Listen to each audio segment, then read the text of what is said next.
নামাজের জন্য যথাযথভাবে প্রস্তুতি গ্রহণ করা। আপনারা খেয়াল করবেন, আল্লাহ রাব্বুল আলামিন 5 ওয়াক্ত ফরজ নামাজের আগে অথবা পরে কিছু সুন্নত নামাজ রেখেছেন না রাখেন নাই? এই সুন্নত নামাজগুলো কেন? এগুলো হলো মূল ফরজ নামাজের জন্য রিহার্সেল, প্রস্তুতি, ওয়ার্ম আপ, আগে থেকে প্রিপারেশন নেওয়া।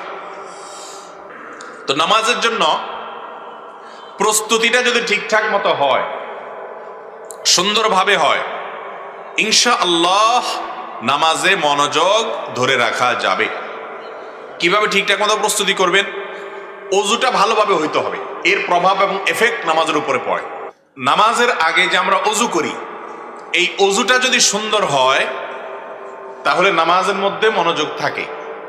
নবী করিম সাল্লাল্লাহু আলাইহি সাল্লাম অজুর যত নির্দেশ দিয়েছেন, সব নির্দেশেই তিনি একটা শব্দ বলেছেন, তা হলো আসবিগুল ওযু, ইসবাগুল ওযু।